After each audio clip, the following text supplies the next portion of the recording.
Hi, everybody. Thank you so much for joining the Education USA Canada virtual fair. My name is Sujay Ronquillo. I am the representative for California State University, Monterey Bay, also known as CSUMB. And I'm here for an admissions talk to address the game plan for financing your study in the US.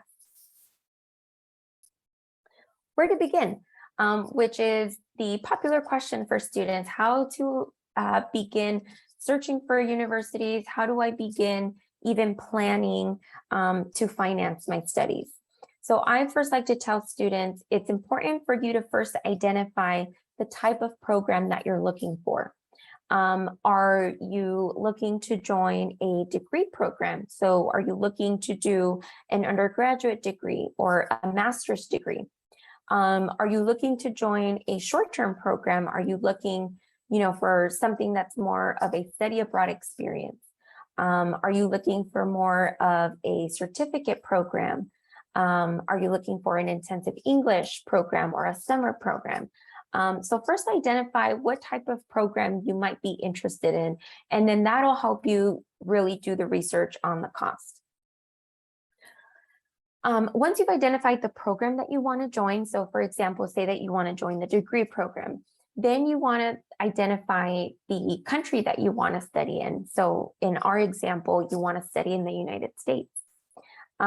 Once you've identified the program, once you've identified the country, then you can really start creating or setting a budget for yourself.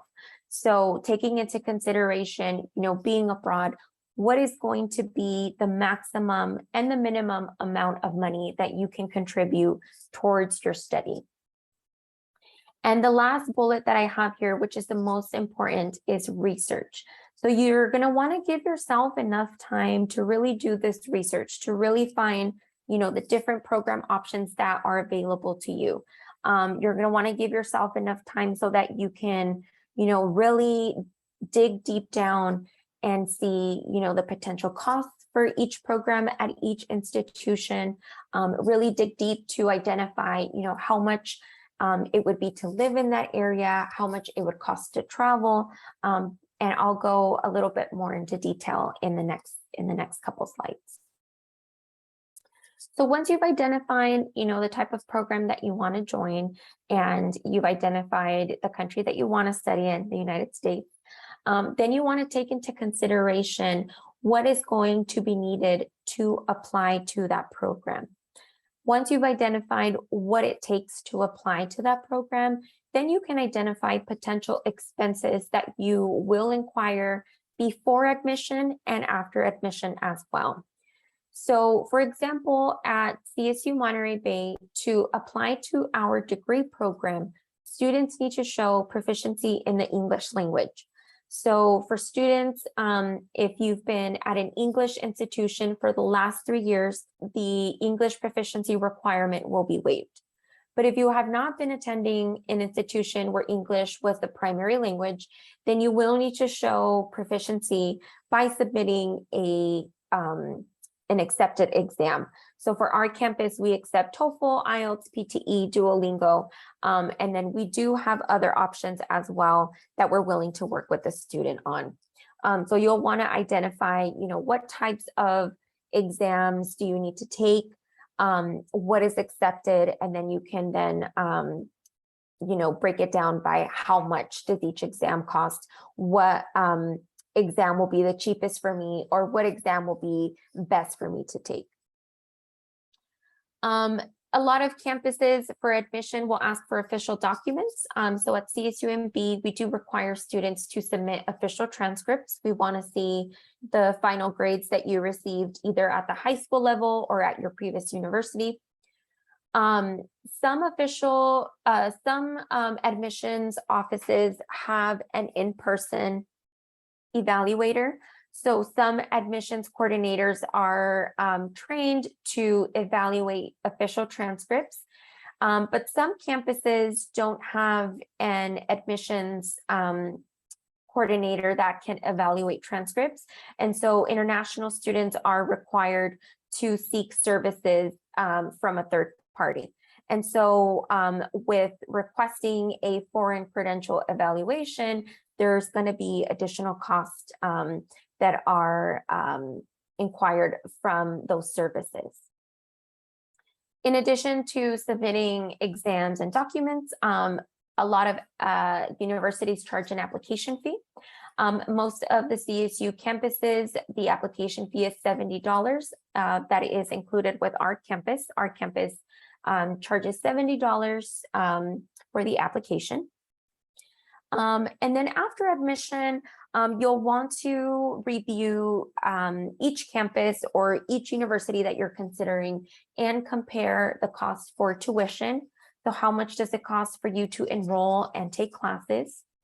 You'll want to also take into consideration how much does it cost to live in that state or in that city or in that campus as well. You'll want to take into consideration the cost for meals and personal expenses, which is going to vary.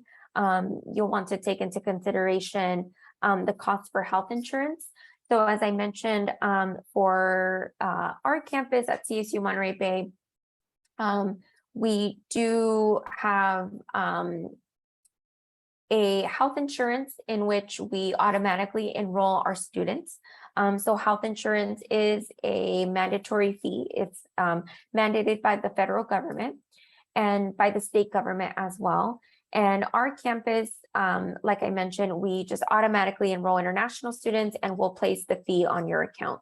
Some campuses give the student the opportunity to find their own health insurance, which sometimes can be a lot more since you're doing your own research. You may not know specifically what plans to choose. And so with our campus, we like to make it easy for students and we just automatically enroll you. In addition to campus fees after admission, you'll also want to take into consideration what is it going to cost for you to arrive to campus? How much is it going to be for you to fly to that city? How much is it going to be for you to travel from the airport to the campus? And then how much will it cost for you to get around as well? So here's an example of the costs at my campus at CSU Monterey Bay for an undergraduate degree program. You'll see here that I have estimated costs before admission. So I included here the application fee, which is $70. For English proficiency exams, Duolingo is $49, and I believe TOEFL IBT is the most expensive. So you want to take into consideration which type of exam you are planning to take. If you need a foreign credit evaluation, you'll also want to take that into consideration. Our campus doesn't have a foreign credit evaluator, and so it would be required for students to submit a foreign credit evaluation. And then finally, official transcripts. The cost for official transcripts is going to vary by country, going to vary by institution. And most universities will require official documents. After students have been admitted, this is the estimated cost for one academic year. So you'll see here for tuition, again, that is for 2 semesters. And this is based on students taking the minimum amount of units, which is 12, or the minimum amount of credits. In addition to tuition, I also have here the estimated cost of housing, meals, personal expenses, and then our health insurance fee. What I did want to point out that I forgot to mention about tuition is that as an international student, you're required to pay out-of-state tuition and in-state tuition as well. Depending on the state that you decide to study at, there's some states that, depending on the country that you're from, may charge you just in-state tuition. Again, that's depending on the state, depending on the institution. But for the most part, institutions will charge an out-of-state fee or a non-resident fee if you are coming from abroad. Here is the estimated cost for our short-term program, our semester app program, which is similar to a study abroad program. And I put this as an example so you can see the different in costs.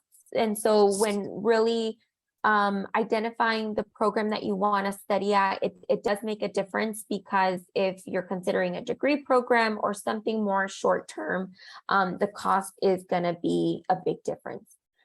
So here, these are estimated fees, again, for our campus. This is for 1 semester. So before admission, we don't have an application fee, and all that would be required is for students to show proficiency in the English language. And then again, the cost is going to depend on which exam they decide to take. After they've been admitted, this would be the cost to enroll and to live on the campus as well. So for tuition, with the semester at program, students can take anywhere between 12 to 17 units. And again, housing, meals, personal expenses will vary, and then health insurance is a set fee.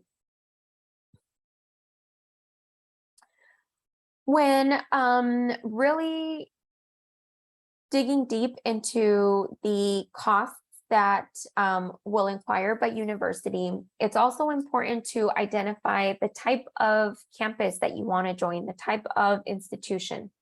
So in California, we have 3 major education systems. We have the community college, which is typically just 2 years. Students at the community college will mostly study general education, or may also have a declared major. But upon completion at the community college, students will earn an associate's degree. After students have earned an associate's degree, that would give them the opportunity to then transfer to a 4-year institution, either at the public level, public or state institution, or a private or Ivy League. And in the following slide, I'll show you a cost breakdown of each type of institution. In addition to identifying the type of institution you want to join, you'll also want to identify how much funding is going to be needed to receive an I-20. So for example, at CSU Monterey Bay, students that are applying to the degree program, they will be required to show sufficient funding or enough funding for 1 academic year. And so students will be required to submit a bank statement copy. If their parents are paying for their program, or their government, or they have a sponsor, they can also submit, or they will need to submit a either letter confirming that they're going to be sponsored by their government, or they will be required to show a bank statement of their sponsor.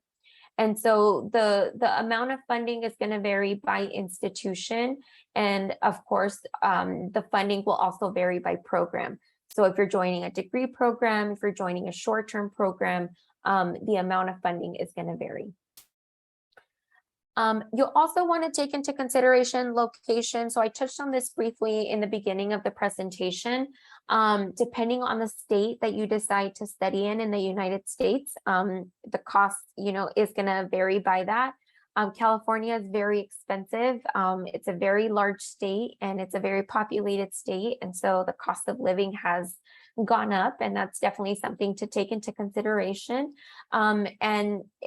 Digging in deeper with the location, considering the city that you want to live in as well in that specific state will determine the cost that you will be paying. If you're choosing to live in a metropolitan city, in a metropolitan area, of course, the cost is going to be more expensive than living in a more residential or a smaller community. So, definitely when doing your research and identifying the universities that you want to study in, you want to make sure that, you're choosing a location that fits your budget. Something else to take into consideration is the length of your program.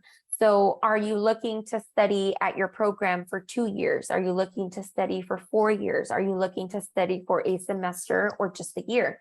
So again, depending on the length of your program, depending on the type of program, the cost will vary. And then you'll also want to take into consideration the type of aid that each university offers. So once you have your list of universities and you're doing your research, take the time to really see what is available for funding. Do they offer scholarships? Do they offer on-campus employment? Do they offer the opportunity of paid internships, things like that? So that way, once you're eliminating universities, you can really start eliminating by universities that don't have exactly what you're looking for. So here is a cost breakdown between the different institutions in California. So as I mentioned, the community college is going to be the cheapest option. This is for a 2-year degree. For the public state schools in California, we have the California State University system, and we have the University of California, or the university, the UC system as well. With the UC system, there are 9 different campuses, and with the CSU system, there are 23 campuses. The UC schools will be a little bit more expensive, as you can see there. This is an example of UCLA, but for the most part, most UCs have similar fees. And the reason why UCs are a little bit more expensive, these campuses tend to be a little bit more research-based, and these campuses also offer PhD programs. Typically at the CSU level, you will find most programs are at the undergraduate and graduate level. And then with Stanford University, this is an example of a private institution. So as you can see here, that's the most expensive type of university. And so these are all expenses to take into consideration. If you have a really high budget and your goal is to join a private or, a UC campus, then you can start planning for that. If your budget is, a little bit more on the conservative side, then you might want to consider maybe a CSU campus or maybe starting off at a community college. So definitely options for students that are looking to study in California. Once you've identified all these characteristics, what program you want to join, the location, you'll also want to know what other options are available to students. And this is general options that most universities or most institutions offer. Most universities will offer a payment plan option. At CSU Monterey Bay, we offer a payment plan for tuition fees, and then we also offer a payment plan for housing.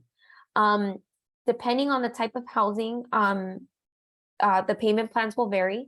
So with our residential halls, with housing payment plans, they are divided into 3. So there are 3 installment payments. But for our apartment style housing, which is off campus, they're about a mile away from the campus, those are month to month. And so again, depends on the type of housing, depends on what you select. With the tuition fees, our payment plans are broken down into 3 installments. And so students will pay 1 installment before the start of the semester. They will then pay the 2nd installment once the semester starts, and then they will pay their 3rd a month or 2 months after the semester. As an international student, you can work on campus. So you'll want to identify if the potential institution that you're looking to join offers on-campus employment. Something to take into consideration is that some institutions may offer residential advisor positions. They're residential advisors, or also known as RAs, are student assistants or student workers that monitor or that oversee the housing area. And so for residential advisors, typically they get their housing free. That's part of their position and their compensation. And so that's something to take into consideration, especially if you're looking to live in an area where housing is very expensive, or where on-campus housing is very expensive. You might want to look to see if residential advisor positions are available. And then student assistant positions, so the opportunity to work with different departments on campus. International students can work up to 20 hours during the semester. And during off semesters, so for our campus, our off semester would be winter and summer. Students can work up to 40 hours. And then for off-campus employment, depending on where you're at in your academic studies, you can either apply for OPT, optional practical training, or you can apply for CPT, curricular practical training, again, and that's depending on where you're at in your academic studies. And then when doing your research, once you've identified the potential costs, then you'll want to start doing your research of, okay, what type of funding is available? What scholarships can I apply for? Or what type of funding is available to me? At our campus and other CSU campuses as well, we offer the non-resident fee waiver tuition scholarship. And the scholarship is utilized to pay the out-of-state tuition portion. We also offer athletic scholarships. The athletic scholarships are offered through the athletics department for students that are looking to play sports in college. That will be something to also take into consideration. When doing your research, you also want to see, the school that you're applying to. Is it a Division I school or is it a Division II school? And that is in reference to the NCAA conference. In addition to fee waivers and athletic scholarships, there's all other organizations as well, aside from institutions that offer scholarships. There is an organization called Study California. The organization is made up of multiple institutions in California, and a scholarship is offered for international students that are specifically studying in the state. The website internationalstudent.com, I know that they will post scholarship opportunities. Each scholarship will have different eligibility requirements. So when researching scholarships and when looking at scholarships, make sure that you confirm what the scholarship requires of the student and what is required for eligibility. Private scholarships, so any private funding that you receive, you can bring to your institution. We've had students at CSUMB that have gone scholarships from their church, that have gone scholarships from, their parents' employment, or that have gone scholarship, from a athletic team that they used to join. And so any private funding that students receive, they can bring to the campus. And then finally, government funding as well. You'll want to see if your government offers any type of funding for students looking to study in the United States. And a great way to really identify any potential funding is to check in with your Education USA advisor.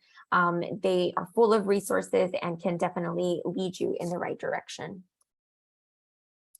And that is it for today's presentation. Thank you so much for listening. I am available for any questions that you may have, or if you would prefer to relay your questions to your Education USA advisor, they can definitely forward those questions to me as well.